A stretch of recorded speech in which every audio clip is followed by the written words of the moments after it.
Hello there everybody, Sam's Trains here, welcome back to the railway and welcome to a special Christmas Day review. Today I'm looking at a Christmas themed engine from Hornby / Rivarossi.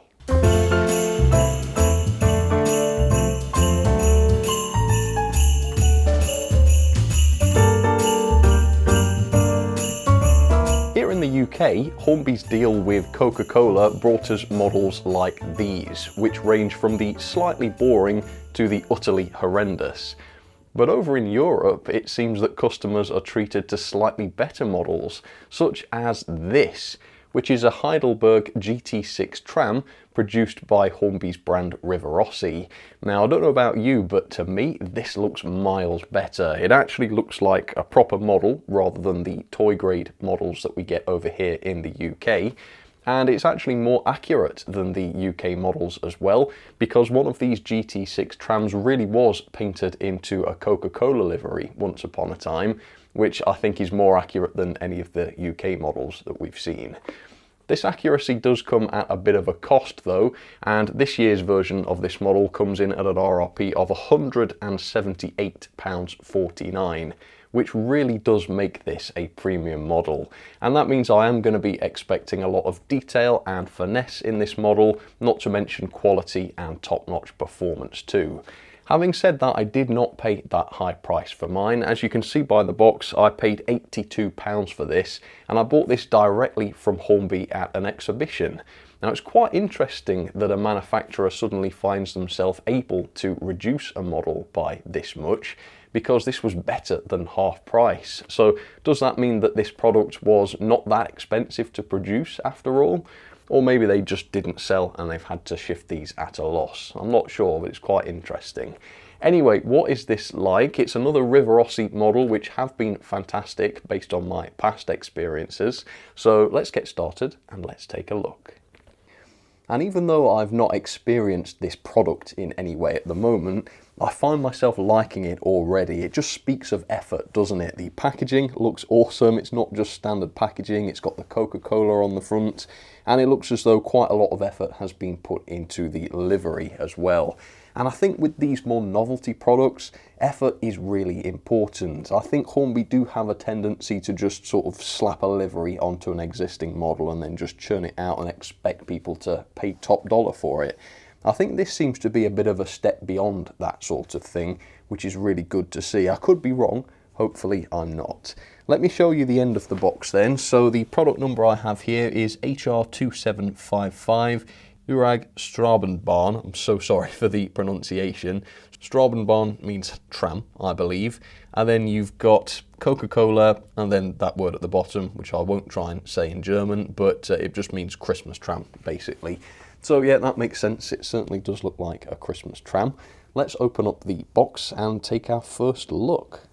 So I understand that these are articulated trams in real life, and I'll be really interested to see how this works in model form. But yeah, there it is. Not had any, I don't think, super detailed trams before on this channel. There was that Bachmann streetcar from a few weeks ago, but I wouldn't call that super detailed. Hopefully this will be more like a premium model, and it should be as well, given the full price. Let's see if we can learn anything through these instructions then. Let's have a look at this, which has an exploder diagram on it. And that does show us a little bit about the mechanism, which seems to consist of just a single driven bogie. So it looks as though the other bogies are just sort of dummies, they're not driven. Obviously this is a tram, it's not supposed to couple up to anything, so I think that's perfectly reasonable. Also seems to have a DCC socket on board, although this doesn't show us very much of the detail on the bodywork, so that should remain a surprise. Nothing on the back of that, and I think this is just going to be your generic information, but I'll hold it in shot briefly, just so that you can read that if you'd like to. The English section is on the end there. Alright, do we have any accessories with this model? Nope, none at all. So we can go straight in and take a look at this. So I assume that this is HO scale, that it will work on my 00 track. It does look as though that's the case. We'll see, I suppose, later on. This should give some idea of the quality. Here we go. Let's do a reveal. Wow. Well, we've got detail and we've got a pantograph that looks very fine. So I think we're going to be in for a good time today. Do I lift both of these up together? Yep, here we go. Wow, this thing looks awesome. It really does. It articulates, as you can see, around that centre bogey. The livery looks absolutely wonderful. It really does look excellent. Gosh, yeah, I know, compare this with the sort of British Coca-Cola stuff from Hornby. Yeah, that looks awful compared with this. This is so much better. So for £82 at the moment, I have to say I'm overjoyed. You know, this is just what I wanted for that amount of money. Is it worth the higher prices, the regular prices? Well, I don't know. We'll have to figure that out later on. But for now, let's have a brief history on the Heidelberg and these GT6 trams. These trams originate from the Heidelberg Tramway, which is a meter gauge tram network in Germany. Electric trams have run on the railway since 1901, although this GT6 tram was introduced in 1956, and as we've seen, they were articulated with a bogie at each end and then a central bogie connecting the articulating halves. During the 1980s, tram number 238 was actually painted into a Coca-Cola livery, and this model is a representation of that. The trams have now been retired from the Heidelberg Tramway, with the last example being removed in 2003. But many do still exist, and they can be seen at museums. So there it is, up close and personal for you, the Rivarossi GT6 tram car in this fantastic Coca-Cola livery. And I have to say, I love this thing. I really enjoy a good Christmas model, and this is exactly that. Honestly, for the price I paid, £82, this was worth every penny, and in no way do I regret this. I don't think this is worth more than double that price at the full RRP or anything close to that, and hopefully you'll see why as we look around the model. But for £82, yeah, this is absolutely awesome. It's pretty heavy because the chassis underneath the bodies here are die-cast, they're made of metal, so the whole thing comes in at 205 grams, which is just a bit more than a Bachmann 64XX pannier tank. I think considering this doesn't have to couple up to anything, it doesn't have to haul anything, that weight is really, really good. Let's take a look at the decoration then. So the finish is okay, it's a little bit plasticky, but it does kind of work, I guess, because the colours are so bright. They have nailed that Coca-Cola red colour, which I think is great, and the white Coca-Cola text appears to be tampo printed onto the sides of the model, and these boards up on the roofs also have the Coca-Cola printed onto them. The more complex images though, with multiple colours, are not tampo printed and they are sort of transferred on, and these don't look quite as good. There's a noticeable border around them, and some of them aren't 100% straight. I think if I was paying nearly £200 for this thing, I would expect to see these done via tampo printing with a different print for each colour. Yeah, that's complicated, but for 180 odd quid, that is kind of what you'd expect. The doors are nicely painted as well. You've got these sort of creases in the middle of the doors where they would open in real life. On the model they don't open, they are fixed, but they are well painted. And then you've got the black lining dividing the roof and the body of the tram, and of course the roof is painted grey. The windows look awesome as well, very flush glazing, and you don't get that sort of glazing lens effect that you sometimes get on thicker glazed models, so that's very fine and realistic. And the same is true of the ends of the tram where the glazing actually goes around a corner, so that's reasonably complex. The wipers on the front though are not separately fitted, they are just a part of the moulding, and the sort of tail lights again are just moulded in there. They don't look as though those are going to be real lights. The headlights though do look as though they will work, and looking at the instructions I suspect they will too, so that's really, really good to see.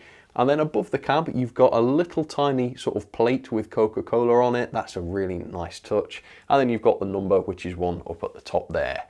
These trams do have couplings on them, but these are static, and I suspect they are just decorative. I've not seen any other model that could couple up to those, but if you do know of any, please let me know. Up on the top, we've got a fair amount of detail here. These components do seem to be separately fitted, which is very impressive. And then of course you've got the pantograph here, which is real metal, not plastic. And if I release it, I'm hoping it will spring up. Yeah, it does. And wow, you know what, that is quite a sturdy pantograph. I've always thought that the quality of the Rivarossi models I've looked at was pretty high, and that sure is a high quality pantograph, so that's good as well. I don't think it's wired up, I can't see it connected to anything inside the body, but in terms of looks, yeah, it's very, very good. Here's a look at the bogies, and the wheels are very small here, and they have large insulators on them, so they don't look terribly realistic.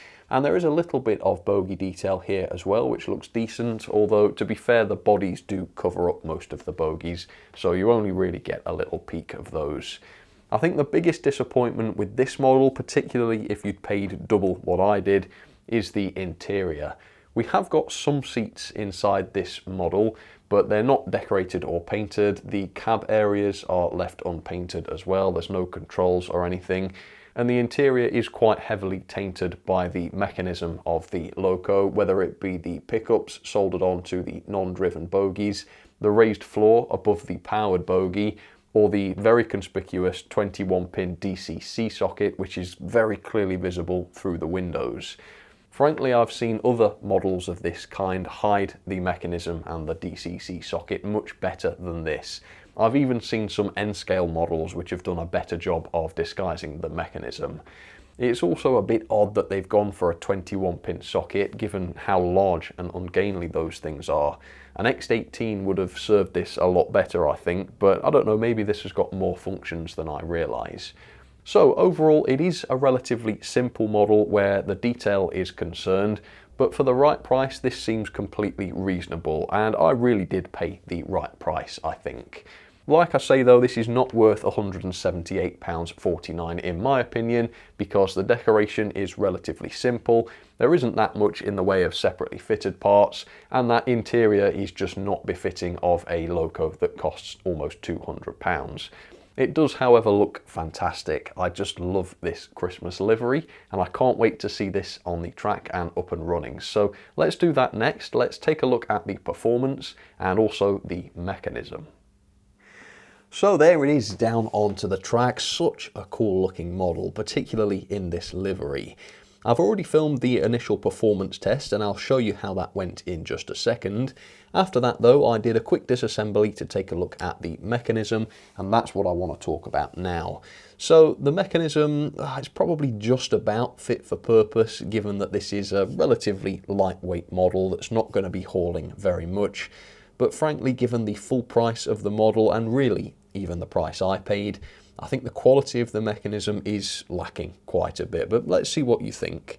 First of all of the non-driven wheels have pickups on them, so that's 4 pickups per rail. I would say that's pretty much fair enough. The driving wheels though do not have pickups on them. I don't think that's much of a problem really. I think the 8 wheels that do pick up are perfectly adequate. You can see though that one of the driven wheel sets does have rubber traction tyres on it. And obviously I'm not a big fan of traction tyres, and usually I say, well, why don't they make models heavier and then these wouldn't be necessary? Well, I would have said this model is pretty heavy, really. I'm not too sure why they went ahead and put these rubber traction tyres on, because I would have thought, given that this is not hauling anything, that it would have enough power without those tyres, but still, it's got them. There's a large 5-pole motor here, which is kind of exposed on the base. Hornby do say that there is a flywheel on their GT6 trams, although there is no flywheel on this model. So either the model I'm looking at online is a different version of the model, it isn't exactly the same as this actually. So maybe some of them have flywheels, maybe others don't. Maybe they've updated the model more recently to have a flywheel, or possibly they've just misdescribed their product again, because this wouldn't be the first time I've picked up on that. Anyway, there are no screws holding the base keeper plate in place, it is just loosely clipped on, and undoing those clips reveals no proper bearings fitted to the axles, and even worse than that, the axles sit into square slots in the chassis, which seems very, very poor quality for such an expensive model, and in fact every single axle, driven or otherwise, sits into square slots like this, and as a result there's a lot of drag on the non-driven wheels as well. Body removal is relatively straightforward, and the instructions do explain how to do this. You have to pull these little light columns out of either end of the model, and they kind of anchor the bodies onto the chassis. Once those are out, you're able to splay the bottom of the bodies apart, which releases them from the chassis and allows you access to the 21-pin DCC socket on the inside. Yeah, very noticeable ungainly thing, unfortunately. And it also reveals the holes where the light shines through. There are LEDs inside there, but they are pretty much hidden by the chassis. Back-to-back gauge comes in very reliably at 14.2mm back-to-back, which is just comfortably below the standard, and that really doesn't cause any problems. So, you know, the mechanism's probably all it needs to be, and if this was cheaper, I would say, you know, it's fine, it's reflected in the cost. I do feel bad for people who paid a lot more for one of these trams though, because that mechanism is not befitting of a £178 model. That is really quite ludicrous. But anyway, that's the mechanism. Let me go back in time and show you how that first performance test went. Alright, moment of truth. Do you know, I don't think I've ever seen one of these models run before. At least I can't remember it. So, very interested to see what the performance is like on this thing. Let's see if it works at all. Forwards direction. Let's give it a little juice. There we go. Off it goes, starting reasonably smoothly there, and already it's even better, I would say, than it was. Ooh, quite noisy. It's a bit of a tractor. Oh, only in reverse though. Forwards is nice and quiet. Let's have backwards again. Yeah, but it's not so bad. Not so bad at all. Have we got lights working on here? Yep. In the forwards direction, we have the headlights coming on, and nothing in the backwards direction, as far as I can tell. I don't also believe we have any interior lights, but I guess that is fair enough. So yeah, we've got lighting. That's pretty good. What is the crawl like then? So let's imagine we're just picking up passengers and starting to accelerate gradually. Let's see what it's like. Obviously, it's not been run in yet. I will run this in before casting any final judgment, but let's see what it can do.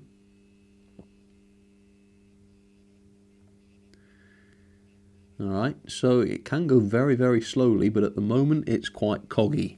So I'm thinking I'll have to run this in and try this again later. And, oh, now it's cut out. There we go, that's better.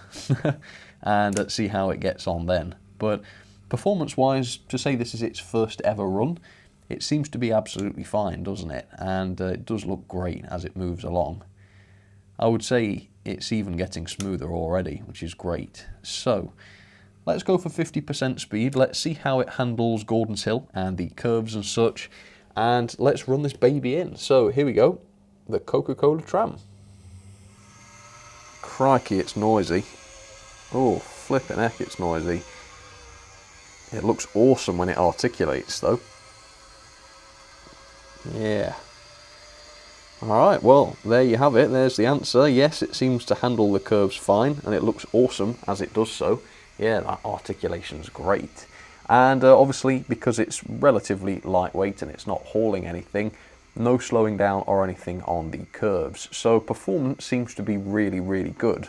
There is some room for improvement, and after this loco has fully run in, I'm hoping to notice a bit of a quieter sound coming from it, because yeah, that's really quite noisy at the moment, and also perhaps a bit of a smoother crawl, but it does seem to be reasonably promising, I would say. So there you have it, the Santa Claus Coca-Cola Christmas Tram from Germany. I'll be back in just a second once it has fully run in. Alright folks, I'm back. Let's do a sudden stop. Yeah, just stops dead, so definitely no flywheel in this. But yeah, it seems to be quite a decent performer really. It handles the curves without any problems at all. It's not been cutting out or anything like that, thanks to the decent number of pickups. And at the higher speeds it certainly is smooth enough. I'm actually quite impressed with how smooth it is, given that there is no flywheel and no proper bearings on it. It certainly must be a high quality motor. It's still pretty noisy though. I don't know if you can hear that.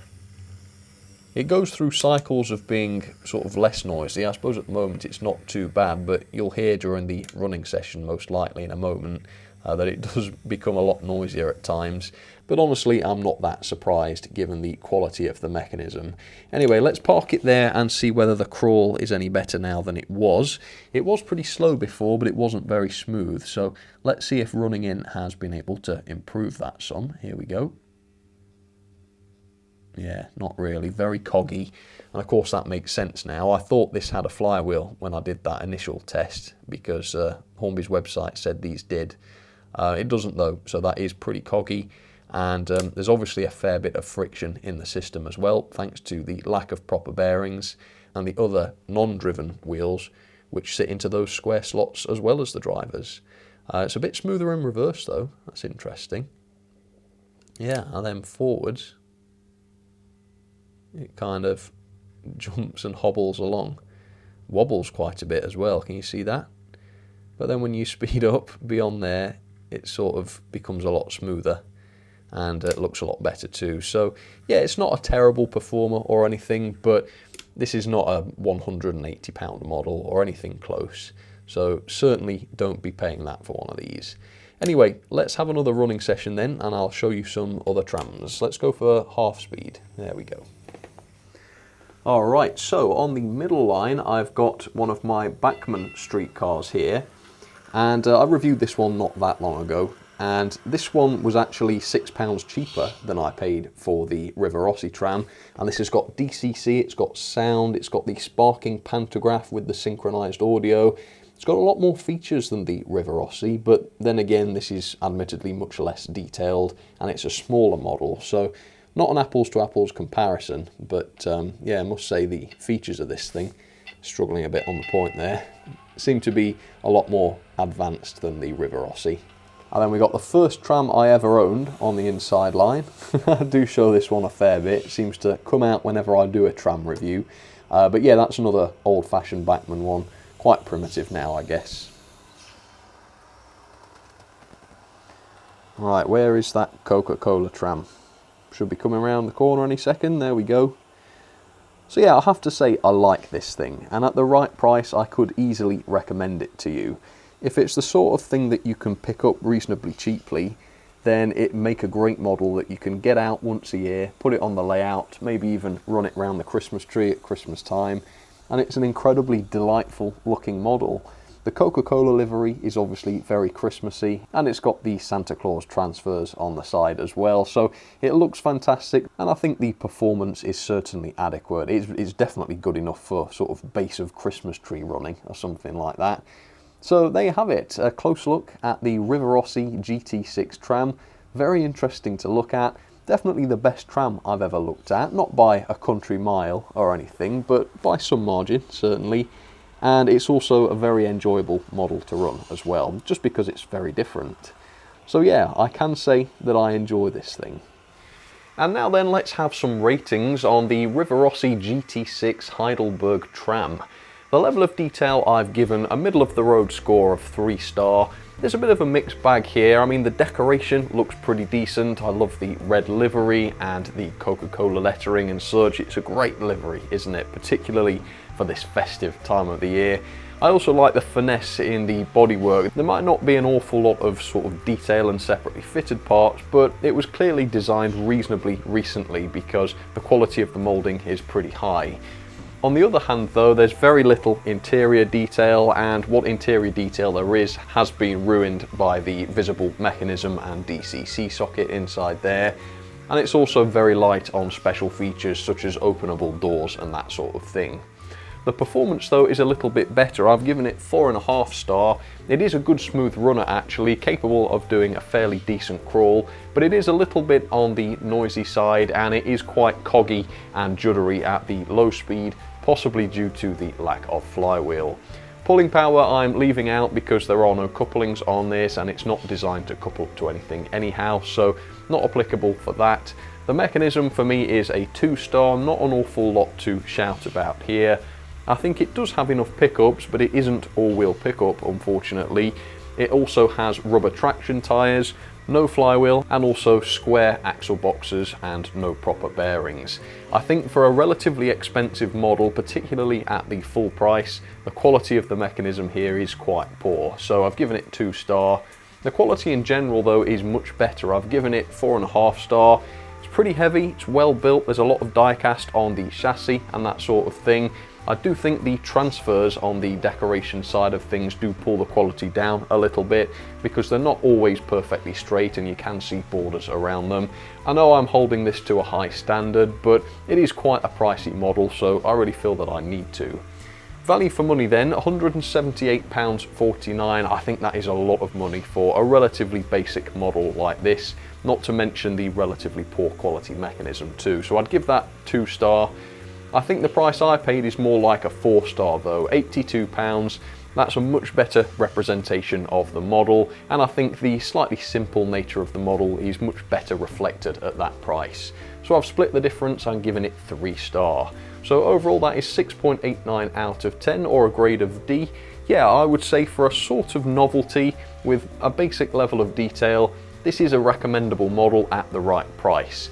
I think if I'd paid very much more than I did though, I'd be much more disappointed by the lack of features, the poor mechanism and the basic detailing.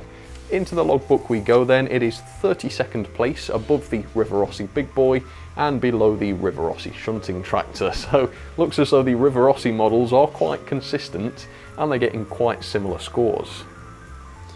So there you have it folks, that is another Rivarossi review over and done with.